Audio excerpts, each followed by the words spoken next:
Hey, my furry friends. All right, back again for part 4 of Spinoza's Ethics. Spinoza.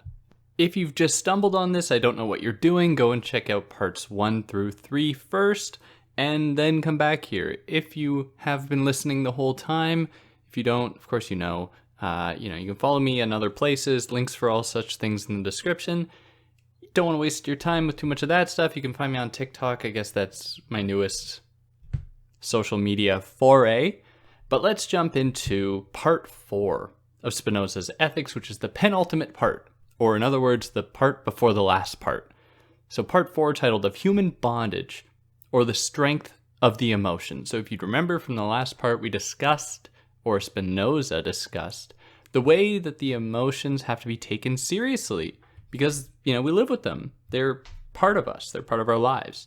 Here he's going to discuss, when he refers to human bondage, he's referring to the ways in which certain emotions can restrain us and inhibit our capacity for action, to act, which is for him quite bad.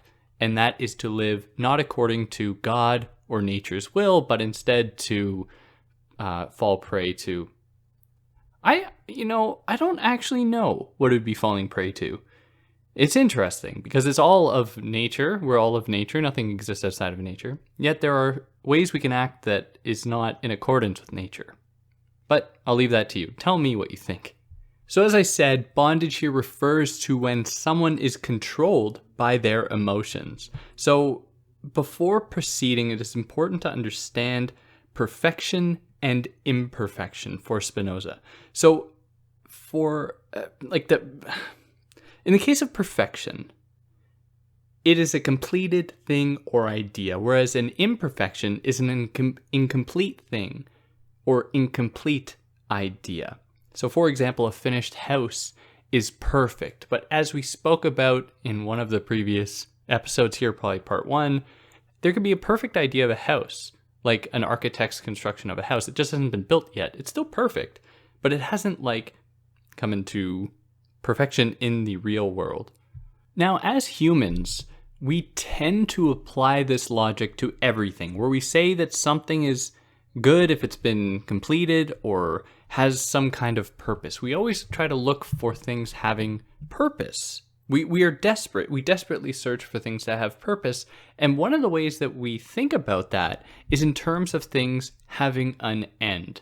That is, their purpose being guided by their final end, the purpose that they exist for. But Spinoza, and this is really interesting to me if we consider the German idealists that would come after Spinoza, where Spinoza is not prepared to say that anything in nature is an end in itself or has an end in itself. Instead, we must be aware of the fact for Spinoza that we are all part of nature and God, which is eternal and infinite. It's not as though anything has a job and it completes that job and then it's done. Nothing exists like that. Everything participates in the endless cycle and these endless modifications of the various attributes that we've discussed of God's, of God, like extension, like thought. Everything is of that. And everything participates in that eternally and infinitely. Words are hard. So perfection and imperfection are only modes of thought that compares other individuals of the same species or genus. So we use this idea, this split, this differentiation between perfection and imperfection as just a way to help us understand the world through our eyes and minds as humans. They don't actually refer to the real nature or properties of things in themselves. So nothing for Spinoza is therefore perfect, but are only seen as such in the ways that it affects us. So for example, I'm taking this from Foucault, where in Foucault's first lecture at the Collège de France, he writes about the ways, or he gave a lecture about the way that Aristotle used the fact that humans can derive pleasure from things as justification for them being rational beings. So in that case, The fact that we pursue things, there are things out there that we can pursue beyond just our immediate satisfaction of bodily needs, is a sign of there being something more.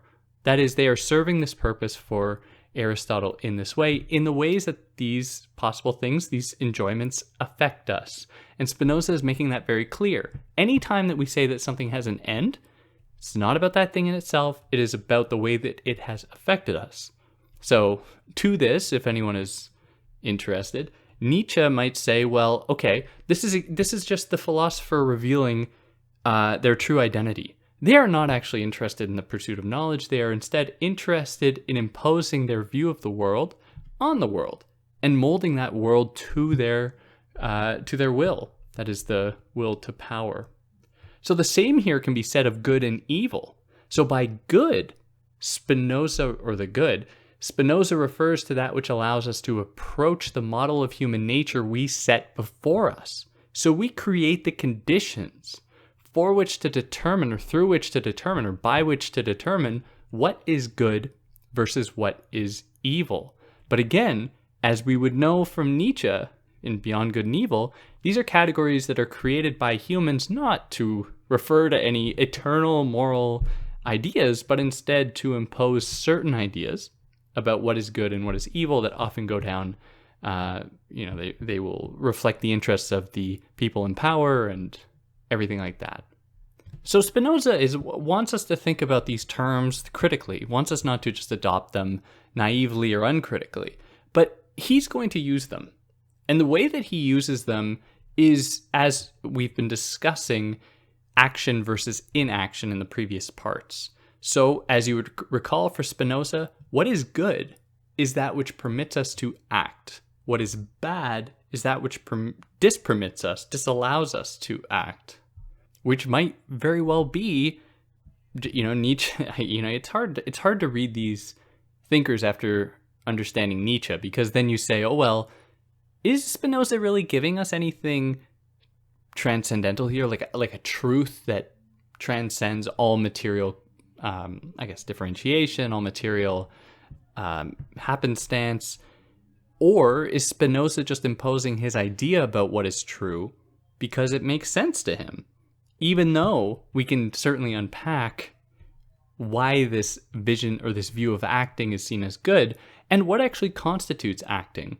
I'm not going to get into these criticisms here, but just food for thought. All right, now into our definitions as he likes to do. So by the good, or by good, he means that which is useful to us. Really what permits us to act. Evil is what hinders us from having what is good.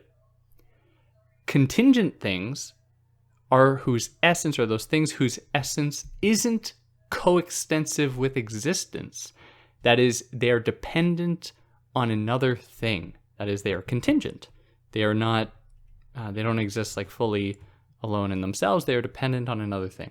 A possible thing may or may not exist as non-contingent or contingent.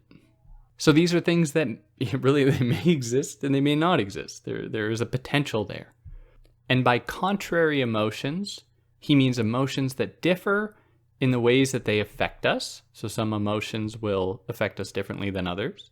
By past and future feeling, he refers to the act of recollecting images or forecasting images, prophesizing things, and how those, recreating an image or conjuring up an image or creating one for the future, thinking about the future, those things will affect us. Past and future feelings can still affect us, even though they aren't immediately, physically, materially present. By appetite, he means an end for the sake we do anything. So this is why we do something. It corresponds with our appetite, not to be confused with desire. So if you remember from the last part, desire is when we are conscious of our appetite, whereas appetite is just something we must do for ourselves without necessarily always being aware of them.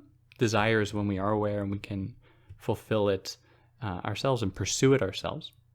And by virtue and power, he means that virtue is essence of humans insofar as it has the power of affecting certain things which can be understood through the laws of its nature alone. So That is something that affects us in terms of its the laws of its nature, or specifically virtue. That is the essence of humans insofar as it has the power of affecting certain things which can be understood through the laws of its nature alone, of virtue. Now, before proceeding, I think I want to give a little bit more of an idea about what this part does. I'll just call it a chapter. What this chapter does, chapter 4 does. So here he's just trying to show why we do not always follow reason. Because if reason is this great thing, it leads to virtue, it leads to us being happy, blah, blah, blah, why don't we always follow it? So he wants to show why we don't always follow reason, and which emotions comply with reason and which do not comply with reason. So in some of the things that he considers is the ways that we seek to preserve our own being. That's primary. Number one, we always seek to preserve our own being.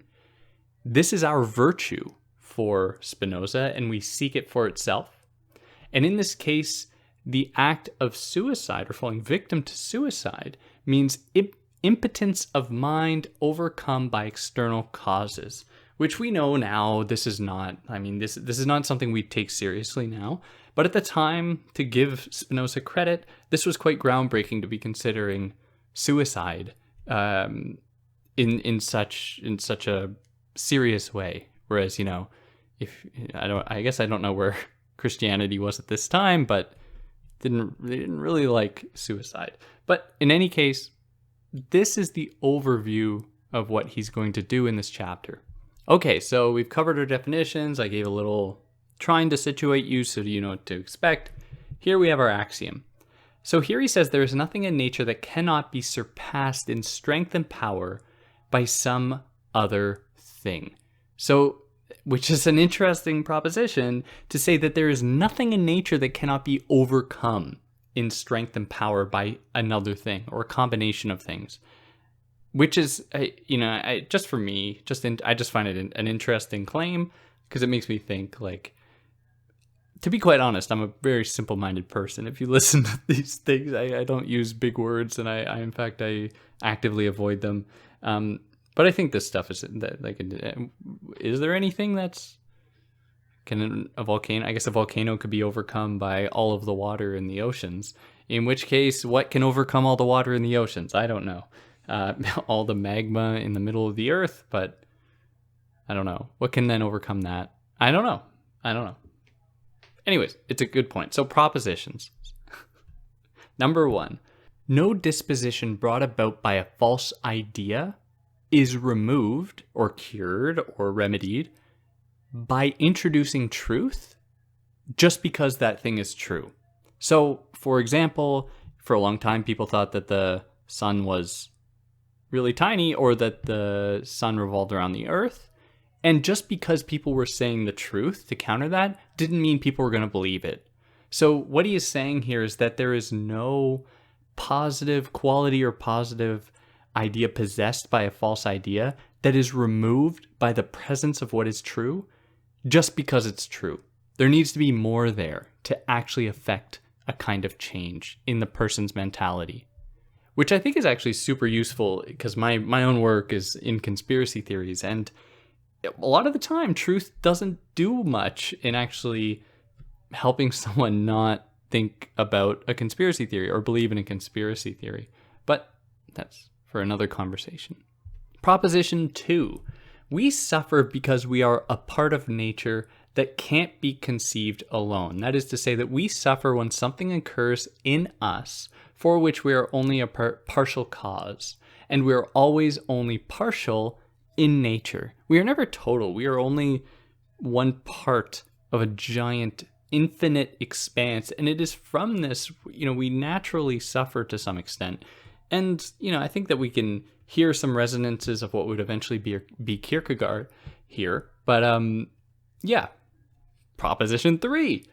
Humans are limited in capacity to preserve themselves because external forces are always more powerful. So think about that axiom, where there is nothing that can't be overcome in nature. Something can be always overcome by something else.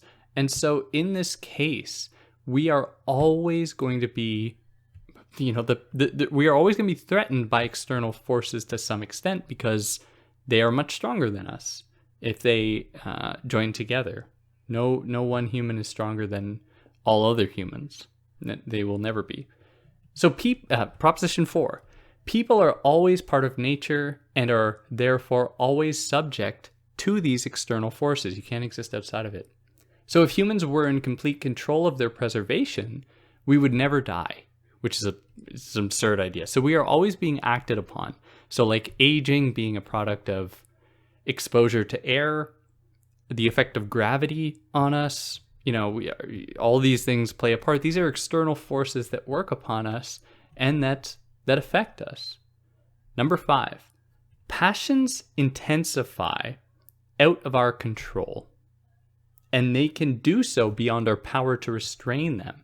So our passions, our emotions, can often get away from us, and they can command us, like in cases of depression, of anxiety, of trauma, where we can't just ignore it or just overcome them.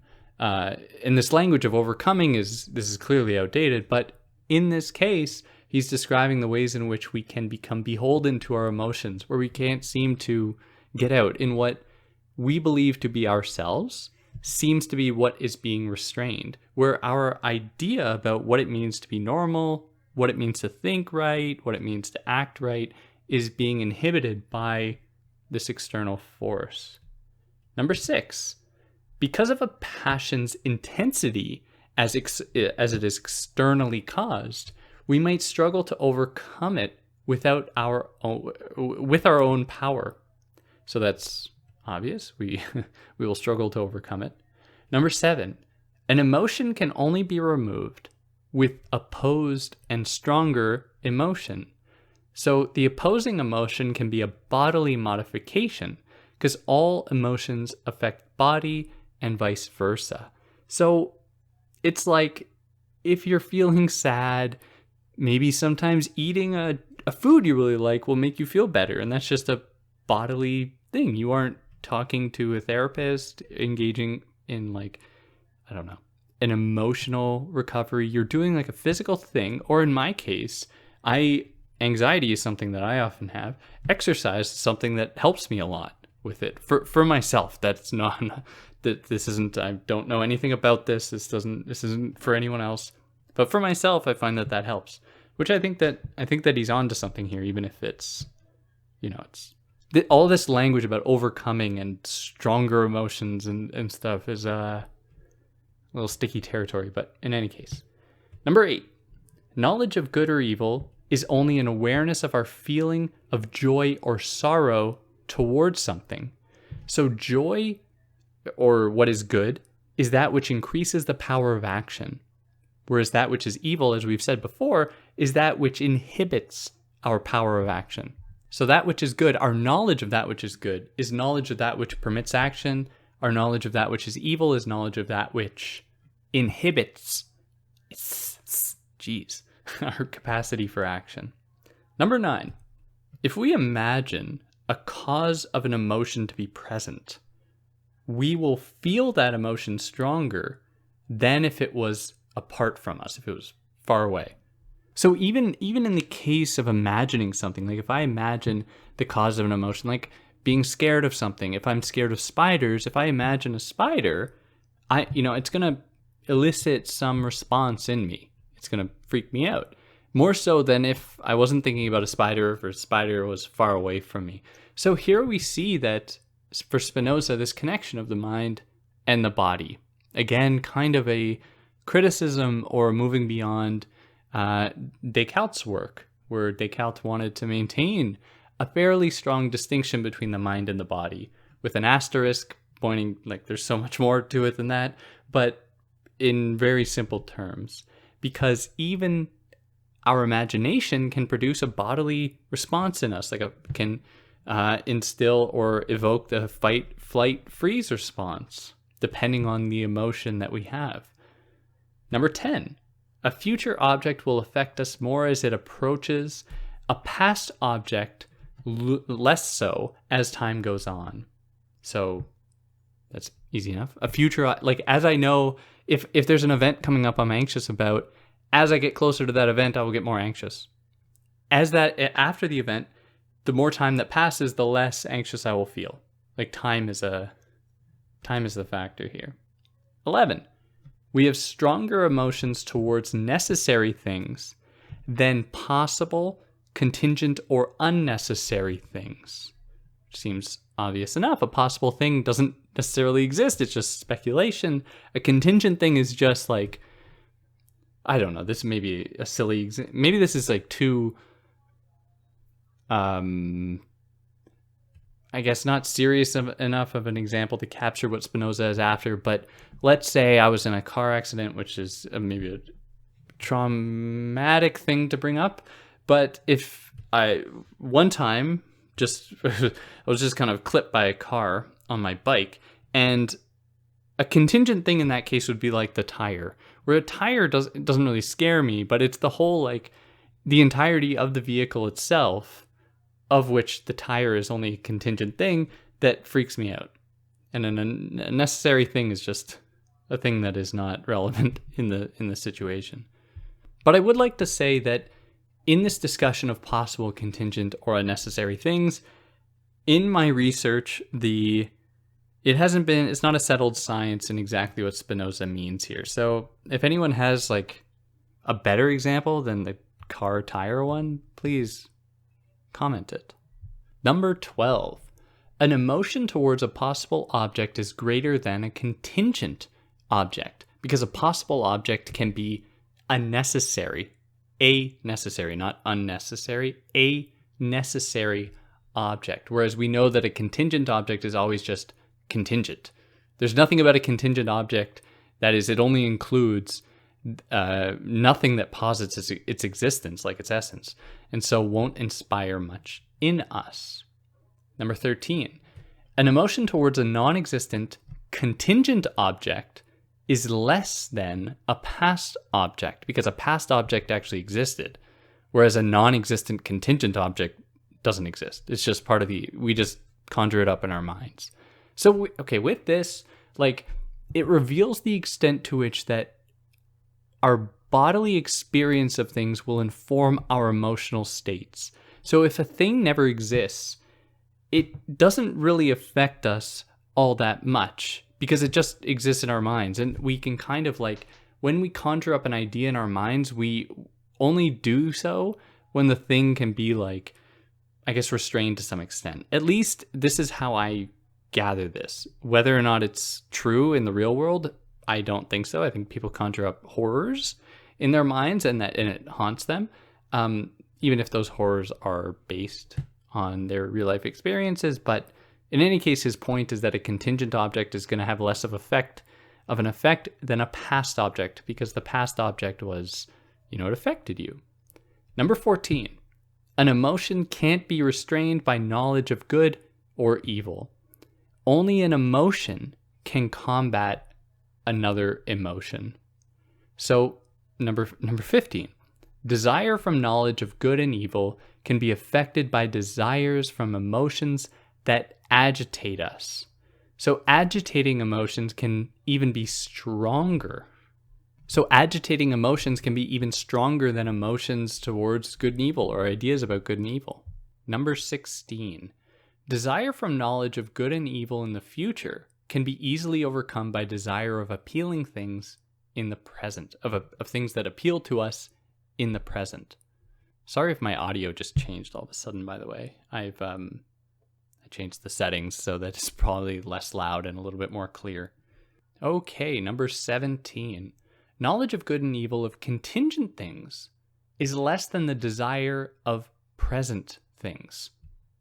So that is to say that true knowledge can be rerouted or distracted by lust, for example, which is something that he views as being a distraction, taking us away from the good, which permits our capacity for action, where he thinks that something like lust becomes an interest only in and of itself, where it doesn't actually point us to doing things more creatively or interestingly in our lives. It's something, and we become obsessed with it in itself. And we it restrains us because of that. Number 18, desire from joy is greater than the desire from sorrow. So in this case, like the desire we get from joy to pursue things that give us joy is greater than the desire to avoid things that give us sorrow. We pursue things that make us happy. We don't pursue things that will not make us sad. That would be a sad way to live if you just lived primarily to reduce the things that are going to make your life worse. And, this is, if it's only people really with privilege would be able to do this. There's so many people who spend their lives just trying to avoid evil and sadness in their lives. So now we're going to consider what reason wants here, or he's going to turn now to reason. So for him, reason is an altruistic practice for Spinoza. Reason doesn't happen in isolation.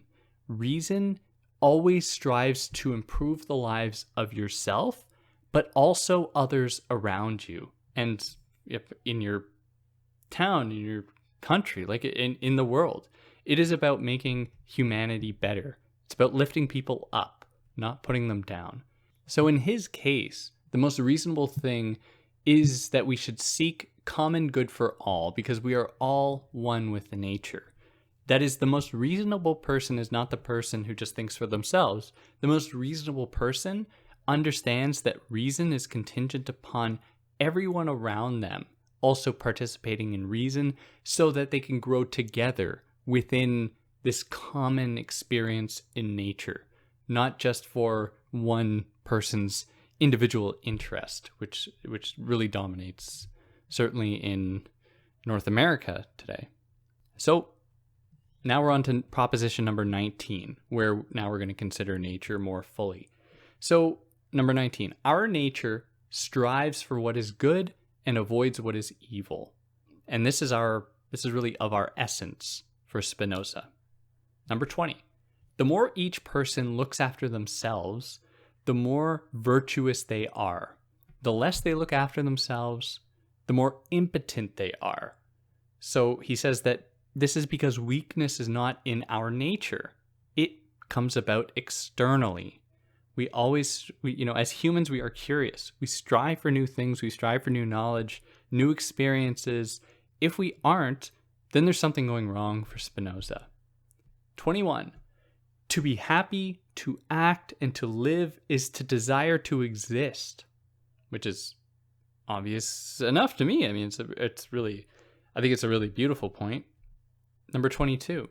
No virtue prior to desire to live and self-preserve. That is, this is our virtue. To self-preserve and to live is our primary first virtue. There's nothing before that.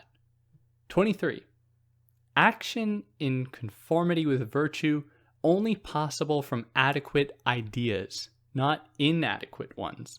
So we must have a scientific basis. I'm just using the term science because science has been responsible for revealing many truths that we didn't know about, like that the Earth revolves around the sun and that the solar system is moving through space and all of this interesting stuff, how nature works, properties of nature.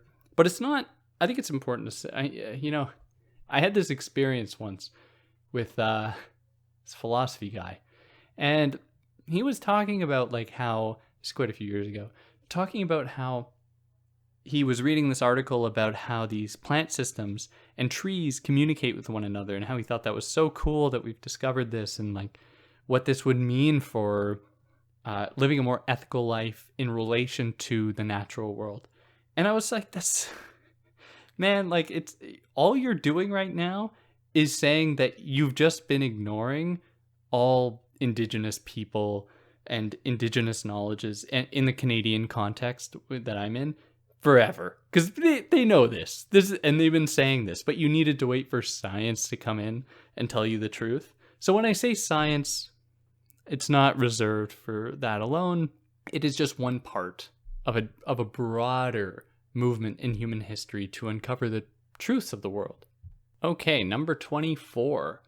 Acting according to virtue is to preserve our being. So that is, to act according to virtue is to act according to our nature and to keep us going as humans. 25. No one preserves themselves for anyone or anything else. They do it for themselves. They aren't doing it for anything else. It'd be a scary thought, that you just live for the sake of something else. You have to find reason to live for yourself, for Spinoza. 26. All exercises of reason are efforts to understand, which is what is profitable to the mind. We are always trying to pursue new knowledge. That is, our mind is essence of reason to understand things, to understand the world, to improve our knowledge. 27. For the mind, that which is good will permit understanding. That is, of course, evil will stop us from understanding the world. It will keep us in a state of arrested development. We won't be able to grow. Like if we just thought that the sun revolved around the earth. We can't do anything with that. How do you put a rocket ship on the moon if you think that the sun revolves around the earth? It will limit what we can actually do in the world, in the universe, in nature, if we don't pursue knowledge, if we don't expand our horizons of understanding. 28. The highest good of the mind is knowledge of God. That is, the highest virtue is to know God as absolutely infinite and necessary for everything. 29. Nothing whose nature differs from our own can affect our power of acting, nor can it be seen as good or evil. So to be of a different attribute makes it inconceivable to us. If it was totally different, we can't make sense of it and it can't affect us. Like a dog whistle, for example, is just a very simple example to illustrate this. It is outside of our possible perceptive capacity. We cannot perceive it, so it can't affect us. Number 30. Nothing can be evil on account of what it has in common with us. So it must possess contrary qualities. If something was exactly like us, it wouldn't be evil, unless it was like an uncanny valley, like, Blade Runner replicant type thing. But then is it really exactly like us? No. Anyways, so a thing has to possess contrary qualities, but is still recognizable and understandable, has different interests that negatively affect us. 31.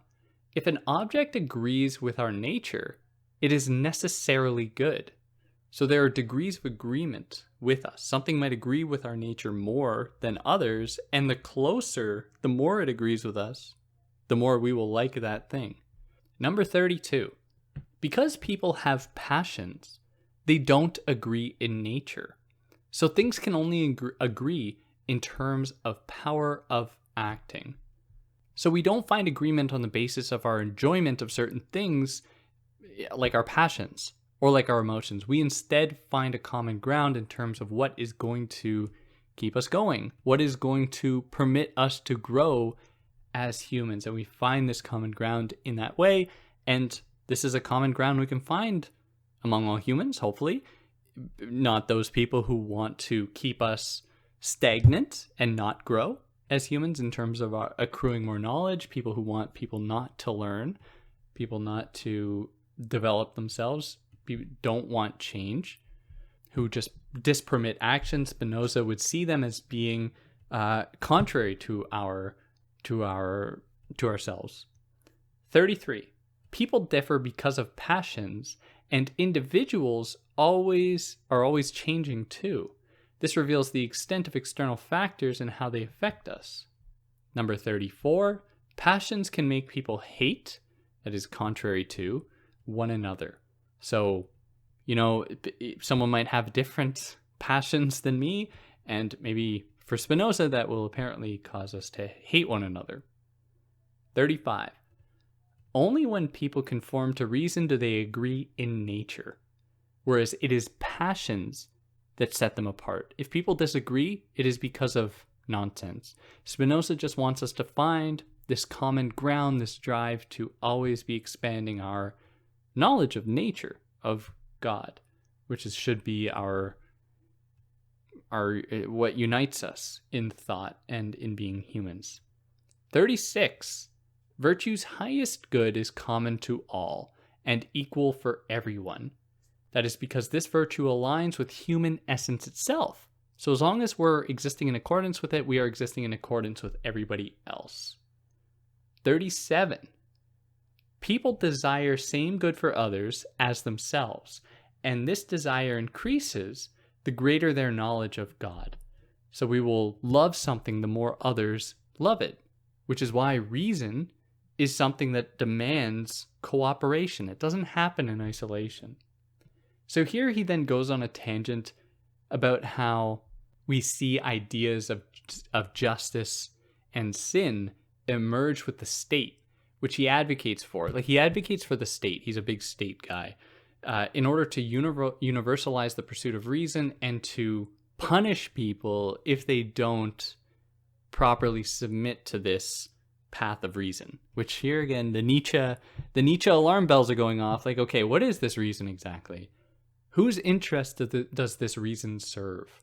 Who is benefiting? Is this just Spinoza's will to power being exercised here instead of his will to knowledge? I mean, you tell me. 38. That which affects the body, or a body that produces many effects, is good because it permits action. So the more movement you get, the more that you affect things without hindering them, that you affect things to help them grow, the better that thing is. 39. That which maintains proportions of all parts of the body and their motion and rest is good. What throws these proportions off, on the contrary, is bad. So the body will be destroyed if it is messed with too much. If the proportions, like if our body is attacked too much, its coordination with the mind is thrown off, and then that's very bad. Number 40. What allows people to live in harmony is good. And for him, this is the state, really. The state is what allows this to happen. 41. Joy is good, sorrow, evil. Easy enough. 42. All right, and here we're going to consider the emotions again, like last time. 42. Cheerfulness good, melancholia bad. Seems okay. These are obvious. 43.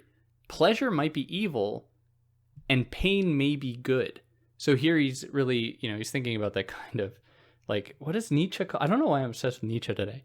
Nietzsche calls them the priest, the ascetic priest, the priest that lives like the life of just like pure self-punishment. So I think that Spinoza finds a lot of value in that. Nietzsche doesn't, because these people are saying no to life instead of embracing life, instead of embracing their own will. They're just like, oh, God tells me to do this, so I'm going to whip myself. So what Spinoza is saying here is that pleasure may be evil, even though for Aristotle, pleasure was a sign of an ultimate good in the world. Pleasure might be evil, like in the case of lust, if it distracts us, and then we become hyper-obsessed with that, and it doesn't allow us to do other things. Whereas pain might be good if it makes us grow. Like, I don't know, like with exercise. Exercise is probably a good thing for us. To be moving, I think that's probably good. And it hurts at times, but it's good. It might help us sleep better. Maybe it'll make it easier for us to move around, help mobility a little bit, which is, I think these things are good. 44. Love and desire may be excessive. Obvious enough. If it goes too far, then that's bad. 45. Hatred can never be good. So hatred's always bad. Except there are times in this text when it seems like, Spinoza hates some people. Like there are people that he definitely hates, but anyways. 46. Those guided by reason respond to hate with love. So love as an opposite emotion can combat hate, as he suggested earlier, how opposite emotions can combat one another. 47. Hope and fear aren't good in themselves, nor are they bad in themselves. 48. Overestimation and contempt are always evil, because they are, for him, opposed to reason. Overestimation makes overestimated person proud. So we think too highly of ourselves if we overestimate ourselves. 50. I skipped numbering a couple there. Sorry about that. So back 50. I think I said like 46. And now we're on 50, but I think that you could follow along. For the reasonable person, pity is in itself bad. So pity can be good if it encourages us to lift someone else out of misery, someone who's been acted upon with external forces that have made them miserable. Pity can be good if it encourages us to help somebody in need.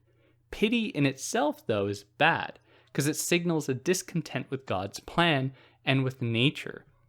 So, like Spinoza says, like, no one should really envy anyone else. Like, they should really just, if God, wanted someone to be rich and someone to be poor, that's just the way things are, and we have to just accept it for Spinoza. 51. Favor agrees with and may arise from reason. So favor is love towards those who do good to others. 52.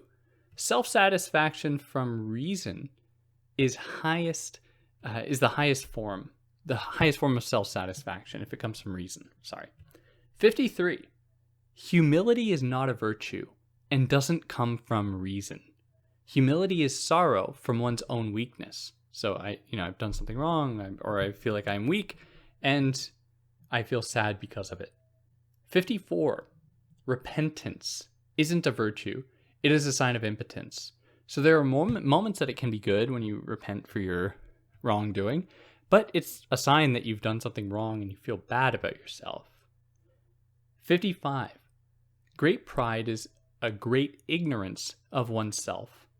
So same with a great despondency for Spinoza.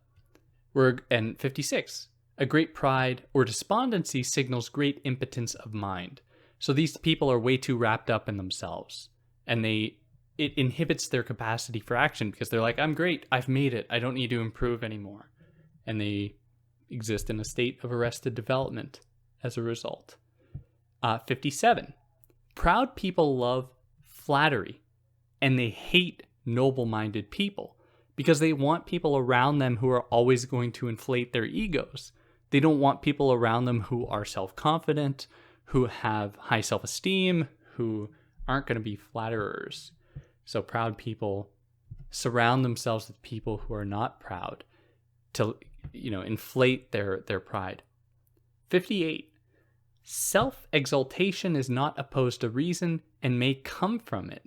You might be a reasonable person, you might have self-satisfaction, as he said earlier, and you might exalt yourself as a result, as long as it doesn't go too far into becoming too much like pride.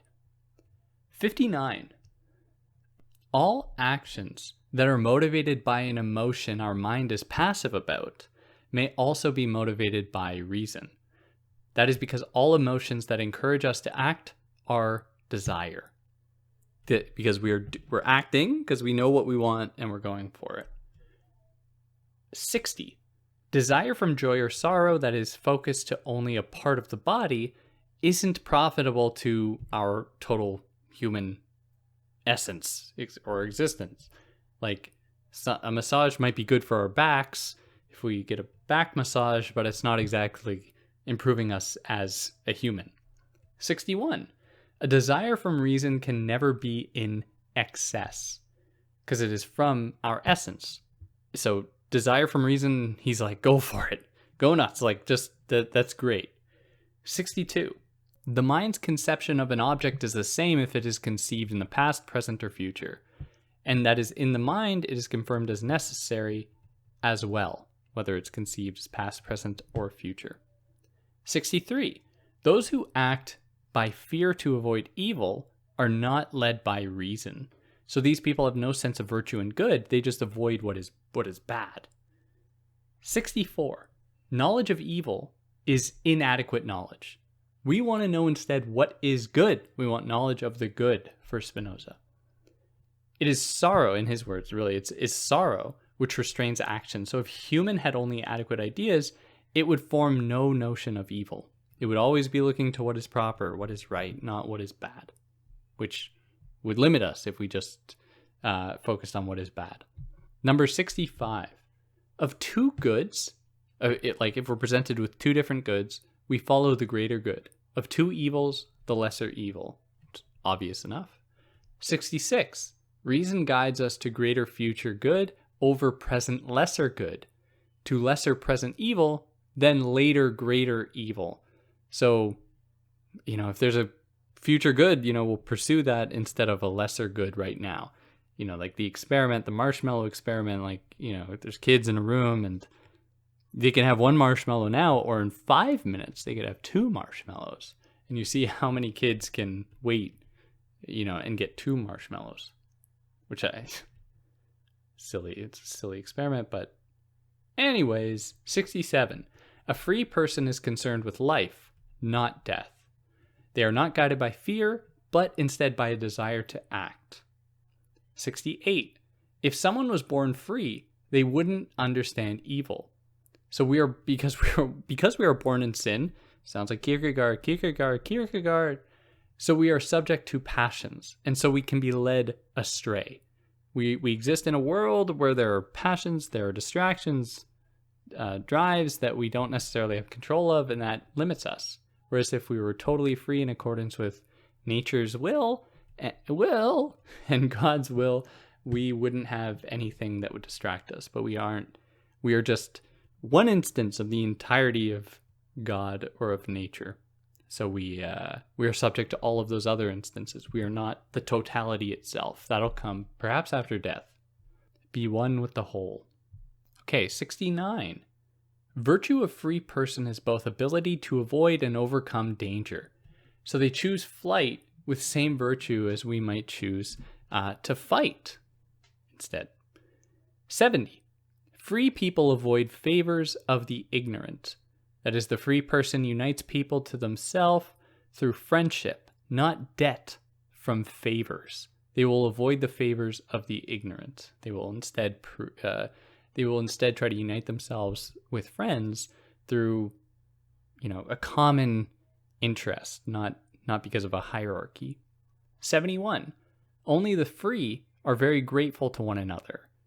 That is, only the free are useful to one another as friends. 72. Free person only acts honorably, not deceitfully. Seems obvious enough. 73. The free person more free in a state with common laws than if alone. So freedom is maximized with the cooperation of other free people. And that's it. That's our propositions. So in our appendix, he writes, we should strive to be guided by reason. This isn't his words, but the summary. We should really strive to be guided by reason, not emotions that hinder our capacity for action. This is best done among others and not alone. So now in his words, he says that the care of the poor is incumbent on the whole of society and concerns only the general profit of that society. That is, it is in our interest to help people. Now, to finish off, he says that because the body is comprised of many parts, we should eat lots of different foods to optimize our health, because we have to appease all these different parts. And here we see an influence maybe on Deleuze, Guattari, but, if anyone knows about them. And yeah, that'll wrap up part 4. Tell me what you think. Do you buy it? Do you disagree with me? Do you not disagree with me? I'd love to hear any of your thoughts. And yeah, we'll conclude this text next week with part 5 and then be done with Spinoza. I'm eager to get back to covering texts where it's not just lists. The whole book is just lists, 1, 2, all the way up to 72. It's very dry to present that kind of stuff, to be faithful to the text. I mean, I could have narrativized the whole thing. I could have presented it like a story, but I feel like that would have taken away from what Spinoza was trying to do. So, yeah, I'm eager to read other things now. But yeah, let me know what you think. If you like what I did, like, share, subscribe, follow me on things, reach out if you want. And yeah, hope you are all happy and healthy, embracing your capacity for action and reason, and we'll catch you next time. Take care.